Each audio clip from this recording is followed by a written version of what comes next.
আপনি কি জানেন ভাইয়ের কপালে ফোঁটা দেওয়ার এই বিষয়টি কোথা থেকে উৎপত্তি হলো? কেনই বা এই রীতি মেনে আসছেন সকল সনাতনী ভাই বোনেরা? আর কেনই বা বোনেরা শুধু কোড়ে আঙুল দিয়েই ভাইকে ফোঁটা দেন? ভাইয়ের কপালে দিলাম ফোঁটা, জমের দুয়ারে পড়লো কাটা, যমুনা দেয় জমকে ফোঁটা, আমি দিই আমার ভাইকে ফোঁটা। আজ ভাই ফোঁটার এই শুভ দিনে প্রত্যেক দিদি বা বোন তার ভাই বা দাদাকে কপালে ফোঁটা দিয়ে এই মন্ত্রটাই 3 বার করে উচ্চারণ করবেন। আজ গোটা দেশে উদযাপিত হবে ভাই বোনের ভালোবাসার প্রতীক হিসাবে ভাই ফোঁটা। দুর্গাপুজোর মন খারাপ কাটতে না কাটতেই লক্ষ্মী পুজো, আর তারপরেই মর্তে আসেন মা কালী, আর তারপর সকল ভাই এবং বোনের অপেক্ষার এই দিন ভাই ফোঁটা। চলুন আজ জেনে নেওয়া যাক এই ভাই ফোঁটার আসল ইতিহাস। ভাই ফোঁটা পৃথিবীতে বহু নামে প্রচলিত রয়েছে।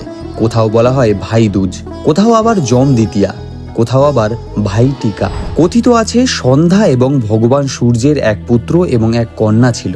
পুত্রের নাম যম বা যমরাজ আর কন্যার নাম যমুনা। ছোট থেকেই যম এবং যমুনা মায়ের ভালোবাসার থেকে বঞ্চিত ছিল, কারণ তাদের মা সন্ধ্যা কোনো কারণবশত সূর্যের থেকে বিদায় নিয়ে বাপের বাড়ি চলে গিয়েছিলেন। তিনি সেখান থেকে আর ফেরেননি। তবে সন্ধ্যার পরিবর্তে ছায়া ছিলেন যম এবং যমুনাকে দেখার জন্য। তবে আমরা সকলে জানি মায়ের জায়গা কেউ পূরণ করতে পারেন না। বড় হয়ে যম নিজের শহর যমপুরী প্রতিষ্ঠা করেন এবং বোন যমুনা বিয়ে করে চলে যান শ্বশুর বাড়ি। তারপর থেকেই ভাই এবং বোনের মধ্যে দূরত্ব চলে আসে। একদিন যমুনা তার দাদাকে নিজের বাড়ি আসার আমন্ত্রণ জানান। দাদাও তার বোনের কথা ফেলতে না পেরে চলে যান যমুনার বাড়ি। দিনটি ছিল কার্তিক অমাবস্যা শেষ হওয়ার পরের দ্বিতীয়া।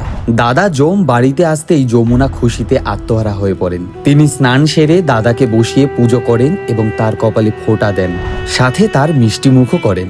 যমরাজ, যে সকলের প্রাণ কেড়ে নেয়, যাকে সকলে ঘৃণা করে, তাকে এত সম্মানের সাথে যত্ন আত্তি করার জন্য ভীষণ খুশি হয়ে পড়েন যমরাজ। তিনি তার স্নেহের বোনকে জিজ্ঞাসা করেন তার কি চাই। তখন যমুনা যমরাজকে বলেন, আমার কোনো বস্তুর প্রয়োজন নেই, আমি চাই আপনি প্রতি বছর এই দিনে আমার বাড়ি আসুন এবং আমার মতো যেই বোন তার ভাইকে এই দিনে ফোঁটা দেবে, সেই সকল ভাইকে অকাল মৃত্যুর থেকে রক্ষা করবেন। যমরাজ খুশি হয়ে যমুনাকে আশীর্বাদ করেন এবং তার কথা মেনে নেন। সেই থেকেই এই ভাই ফোঁটার প্রচলন শুরু।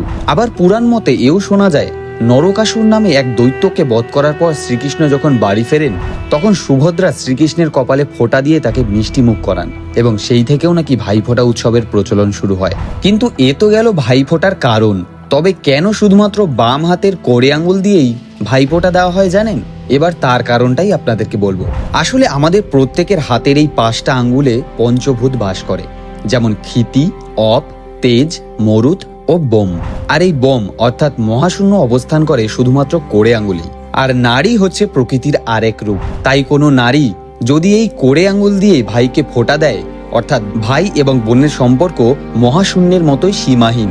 ভাই বোনের একে অপরের প্রতি ভালোবাসা, শ্রদ্ধা, বিশ্বাস এবং ভরসা মাথার উপরে থাকা মহাশূন্যের মতোই উদার এবং অনন্ত। তাই ভাই ফোঁটার এই শুভ দিনে সকল বোন তাদের কোড়ে আঙুল দিয়েই ভাইয়ের কপালে ফোঁটা দেয়। অটুট থাক পৃথিবীর সকল ভাই বোনের ভালোবাসা। সকলে ভালো থাকবেন।